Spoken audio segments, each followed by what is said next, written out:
saudara, selamat pagi. Kita ketemu kembali pagi hari dalam Morning Devotion. Selamat pagi saudara-saudara, apa kabar? Saudara, kita akan baca firman Tuhan dari 1 Petrus 3, 13-17. Demikian firman Tuhan. Dan siapakah yang akan berbuat jahat terhadap kamu jika kamu rajin berbuat baik?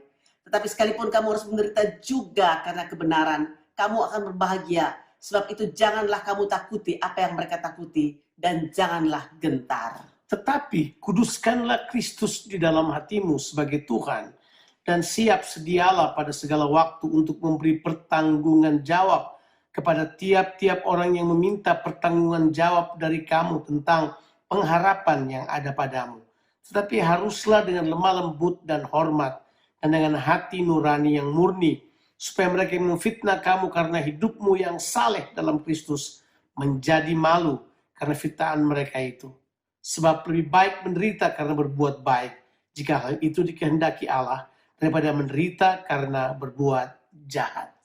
Saudaraku, melanjutkan ide kasih dan berkat yang kita bahas kemarin, Petrus mengakui bahwa sekalipun kita sudah mempraktekkan kehidupan kasih dan berkat, kita masih saja dapat menderita karena kebenaran. Tapi untuk itu Petrus berkata, kamu akan berbahagia. Oh, kita itu nggak perlu takut lagi pada apa yang orang lain takuti. Karena prinsip rohaninya adalah kalau kita takut kepada Tuhan, itu akan mengalahkan setiap ketakutan kita yang akan datang untuk kita, saudara. Banyak macam ketakutan, yaitu ada orang takut mati, saudara.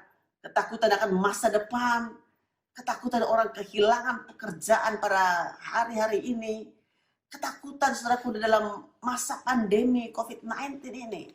Atau mungkin juga takut saudaraku di dalam kesendirian.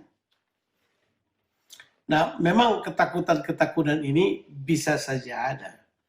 Tapi di sini Petrus beritahukan buat kita bahwa kita ini sebenarnya dapat mengalahkan semua ketakutan itu untuk terus dapat menjadi orang yang hidup di dalam apa yang Tuhan kehendaki. Sekalipun kita bisa mengalami penderitaan, kita nggak takut pada penderitaan tersebut.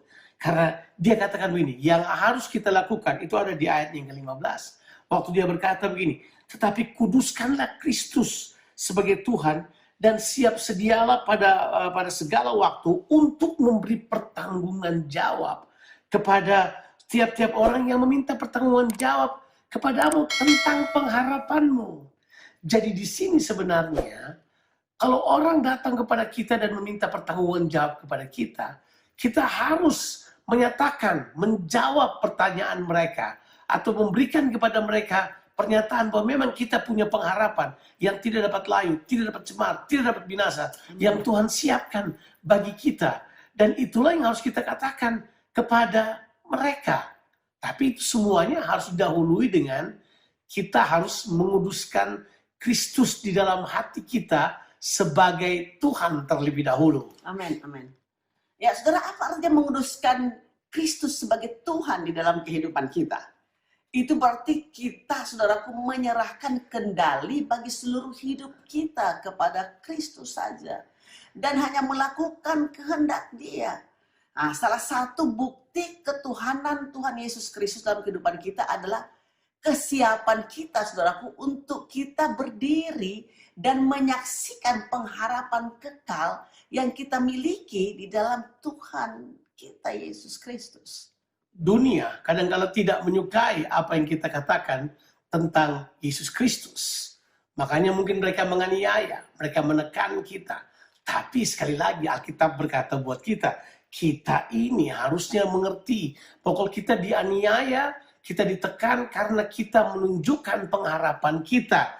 Dikatakan begini, menderita seperti itu jauh lebih baik daripada menderita karena berbuat jahat. Makanya kita perlu dengan ini dia, kita tahu sikap kita yang tepat menghadapi semuanya itu, menghadapi penderitaan-penderitaan ini.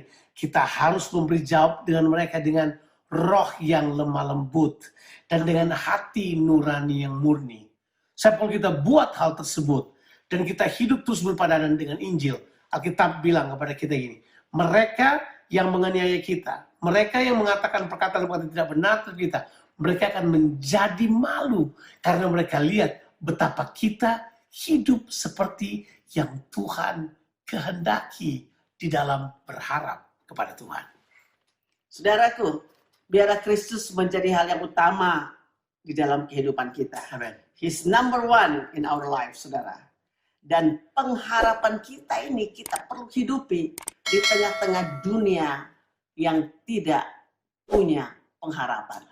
Tuhan Yesus memberkati saudara sekalian. Amin.